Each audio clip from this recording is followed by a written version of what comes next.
नमस्कार दोस्तों, कहानियों की श्रृंखला में आज सुनेंगे हिंदी साहित्य के समकालीन लेखकों में अपना विशिष्ट स्थान रखने वाले लेखक रूप सिंह चंदेल जी की कहानी मुन्नी बाई। तो आइए सुनते हैं बहुमुखी प्रतिभा के धनी रूप सिंह चंदेल जी की कहानी मुन्नी बाई। बीमारी कुछ थी ही नहीं, केवल बुखार, वह भी 103 डिग्री।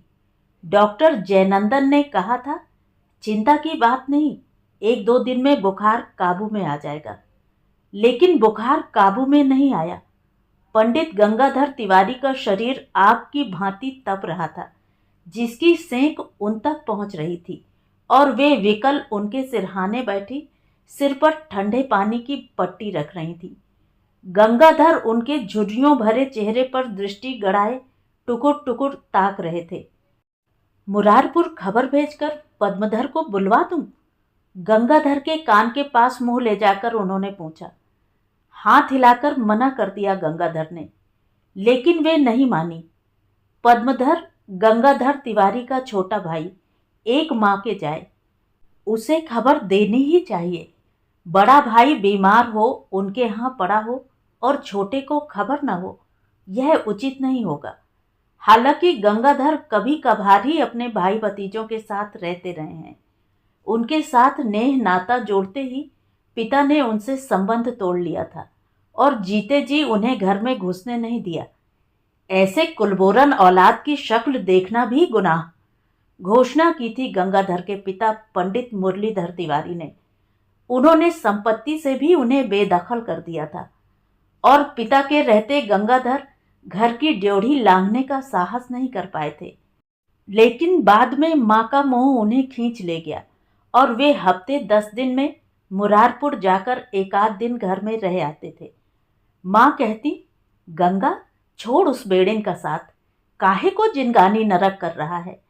तेरे लिए खूबसूरत लड़कियों की कमी पड़ गई है क्या, जो तू उसके दरवाजे पर पड़ा रहता है दिन रात? तू हाँ कर, 1 हफ्ते में बहू घर ले आऊंगी। फिर बेटे के चेहरे पर बूढ़ी आंखें टांग माँ कहती, बेटा, पैसों के पीछे भागने वाली वे कभी किसी की नहीं हुई। एक दिन मुन्नी बाई दूध में पड़ी मक्खी की तरह तुम्हें निकाल देगी, तब मेरी बात याद आएगी। माँ उत्तर के लिए गंगाधर के चेहरे पर नजरें टिका देती, लेकिन वे चुप रहते। वे माँ को समझाना चाहते थे कि वे दोनों एक दूसरे के शरीर से नहीं, कला से प्रेम करते हैं, लेकिन कुछ न कह पाते। अंततः माँ ने गंगाधर की नियति स्वीकार कर ली और छोटे का विवाह कर गंगाधर की ओर से मोह मुक्त होने का प्रयत्न करने लगी। मुन्नी बाई ने मुरारपुर खबर भेजी और उत्तर भी पा लिया। जिंदगी भर जिसे पालतू बंदर बनाकर रखा, उसका इलाज वश में न हो तो छोड़ जाए हमारे दरवाजे। लेकिन एक रंडी के दरवाजे मैं तो क्या, मेरी जूती भी न जाएगी, पद्मधर तिवारी ने कहलवा भेजा था। आहत हो उठी थी मुन्नी बाई। गंगाधर गहरी नींद में थे। अच्छा ही हुआ जो भाई का उत्तर नहीं सुना। मुन्नी बाई चबूतरे पर आ बैठी।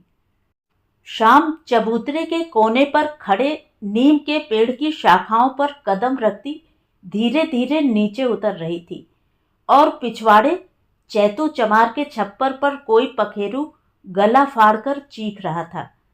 गांव में बेड़ियों के 4 घर थे, एक हीराबाई का भी था। 2 बेटियां थीं हीराबाई के, गुलब्बो और मुन्नी। गुलब्बो बड़ी थी, कद मध्यम और रंग सांवला, जबकि मुन्नी के नाक नक्श ठीक उसके विपरीत, छरहरी, लंबी और सुंदर, ऐसी की नजर खो जाए।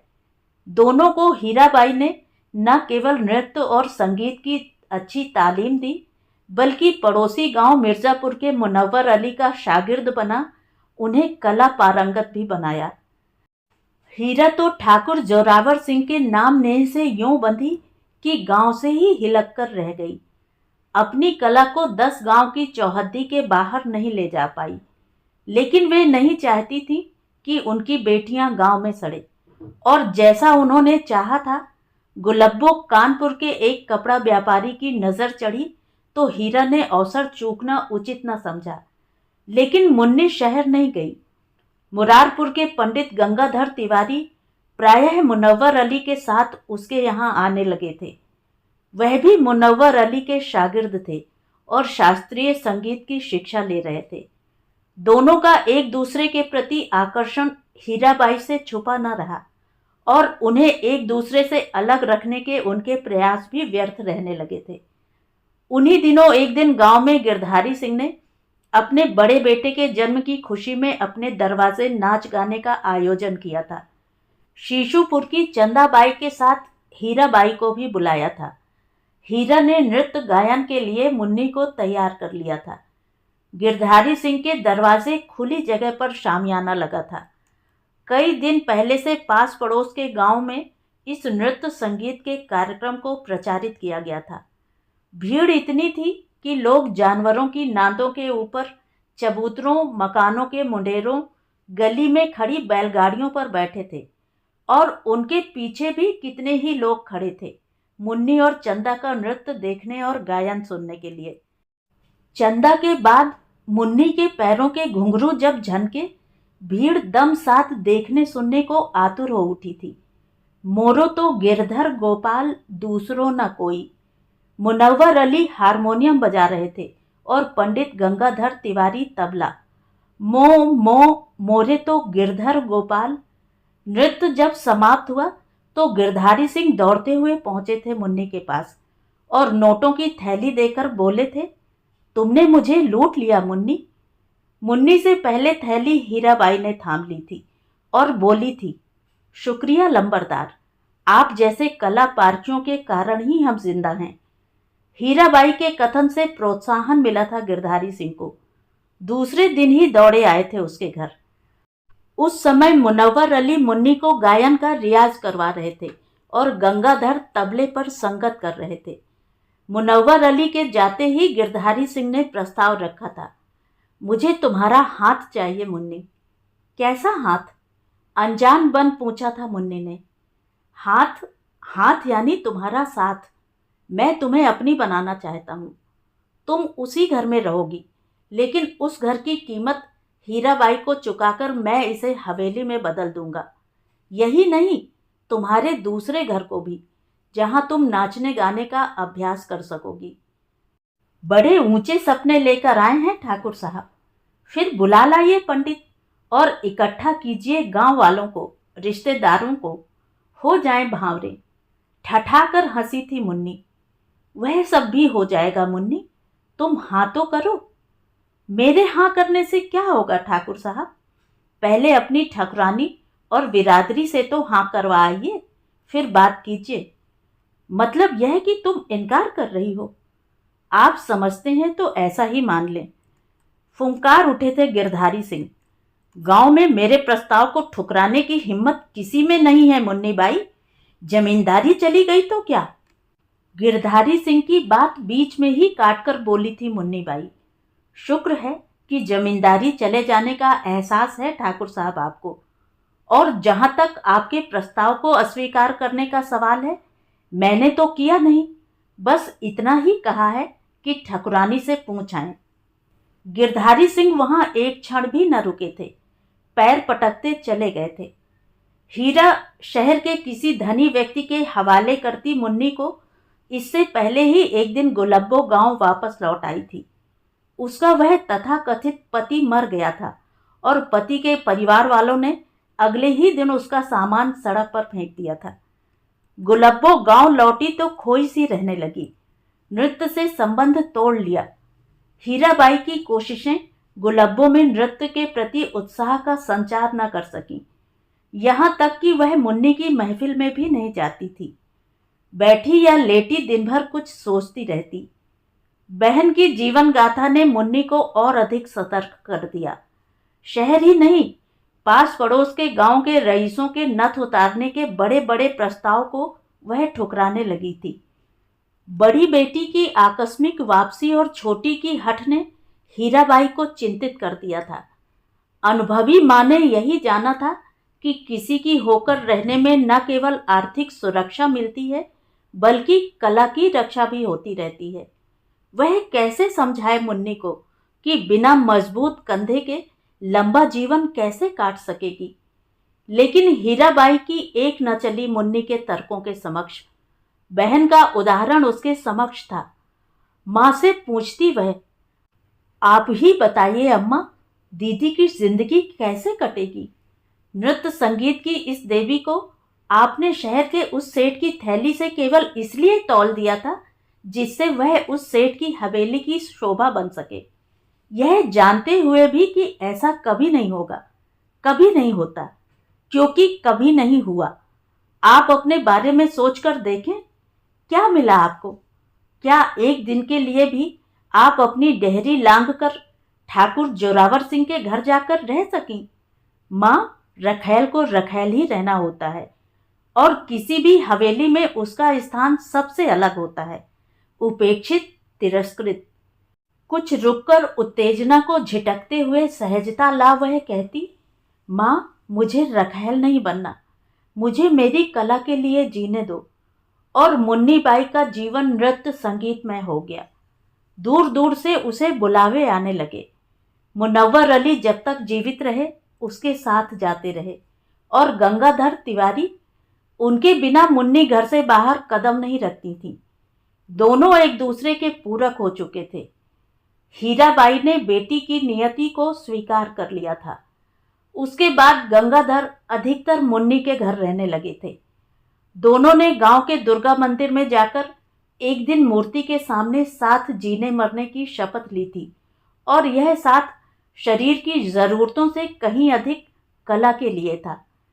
जब तक गंगाधर की थाप तबले पर नहीं पड़ती थी, मुन्नी बाई के पैर नहीं थिरकते थे। जब कहीं कोई कार्यक्रम नहीं होता, मुन्नी घर में घंटों रियाज करती। कानपुर ही नहीं, फतेहपुर, इलाहाबाद, इटावा, उन्नाव जैसे शहरों और गांवों में मुन्नी बाई का नाम लोगों की जुबान पर चढ़ गया था। मुन्नी बाई का नाच लोग सुनते और उमड़ पड़ते। बेटी की शोहरत देखने के लिए हीराबाई अधिक दिन जीवित नहीं रही और मुनव्वर अली भी वृद्धावस्था के कारण अपनी इस शागिर्द का लंबे समय तक साथ नहीं दे सके। लेकिन उन्होंने अपने बेटे इरफान अली को मुन्नी के साथ कर दिया था। वर्षों अपने नृत्य गायन का डंका बजाती मुन्नी बाई ने न केवल शोहरत हासिल की बल्कि पैसा भी कमाया। एक बार कलकत्ता गई तो एक मारवाड़ी उसके नाच और रूप पर ऐसा मुग्ध हुआ कि कीमती मोतियों का हार पहना प्रस्ताव कर बैठा, जैसा हीराबाई से मुन्नी के लिए औरों ने किया था। हार लौटाते हुए उत्तेजित स्वर में बोली थी मुन्नी बाई, लाला जी, गलत जगह पर यह कीमती हार न लुटाएं, कहीं और काम आ जाएगा। खिसियाकर मुंह छुपा खिसक गया था मारवाड़ी और ठठाकर हंस दी थी मुन्नी बाई। समय तेजी से खिसकता रहा। बढ़ती उम्र के साथ कार्यक्रम कम होते गए। 60 तक पहुंचते पहुंचते वह अपने घर गांव तक ही सिमट कर रह गईं। चाहा था कि बिरादरी की लड़कियों को अपनी कला दे सकें, लेकिन किसी में रुचि न दिखी थी उन्हें। समय बदल गया था। बिरादरी की लड़कियों की शादियां होने लगी थी और पैर में घुंघरू बांधने के बजाय भांवरे डाल सम्माननीय जीवन जीना वे बेहतर समझने लगी थी। अच्छा लगा था मुन्नी बाई को यह सब, लेकिन मिटती नृत्य संगीत की परंपरा से वे दुखी थीं और उन्हीं दिनों पंडित गंगाधर तिवारी बीमार रहने लगे थे। बीमारी गंभीर नहीं, लेकिन यह एहसास कराने वाली थी कि वे बूढ़े हो चुके थे। लेकिन इस बार के बुखार ने उठने नहीं दिया पंडित गंगाधर को। 5वें दिन अकस्मात सब समाप्त हो गया। 35 वर्षों का साथ छूट गया। उनकी मृत्यु ने मुन्नी बाई को झकझोर दिया। मुन्नी बाई ने गंगाधर की मृत्यु का समाचार भी मुरारपुर भेजा, लेकिन भाई की अर्थी को कंधा देने नहीं आए पद्मधर तिवारी।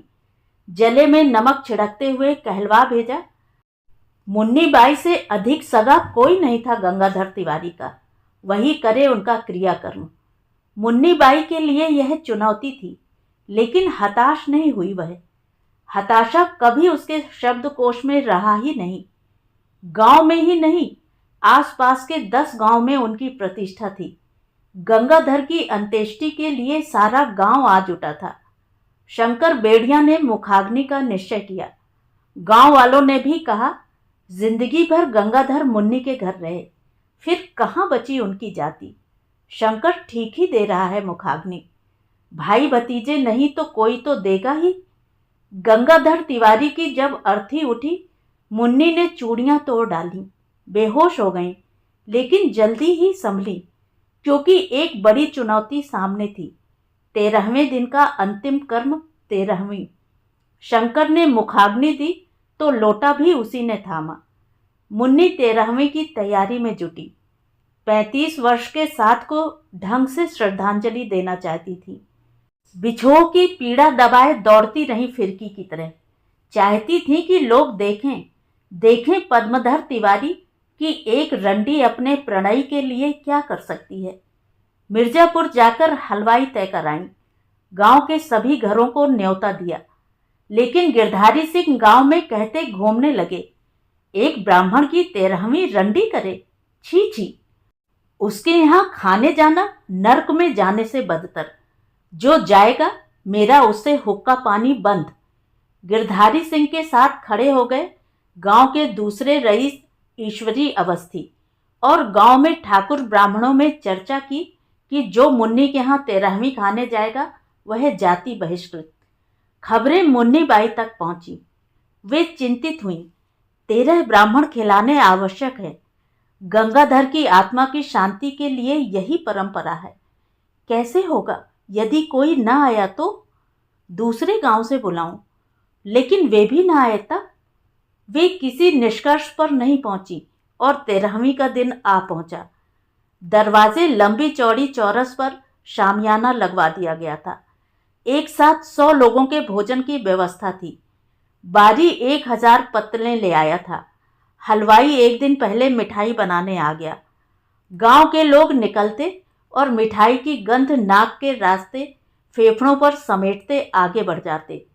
दूसरे भी पूछ जाते, लेकिन कोई ठाकुर ब्राह्मण पूछने नहीं आया। मुन्नी बाई की आशंका बढ़ती जा रही थी। 13 ब्राह्मणों ने भोजन नहीं किया तो? दिमाग में हथौड़े बजने लगे थे, और वही हुआ। गिरधारी सिंह अपने अभियान में सफल रहे थे। दिन के 2 बज गए। 3 बार बुलाने के बावजूद कोई ब्राह्मण गंगाधर तिवारी की 13वीं के लिए नहीं आया।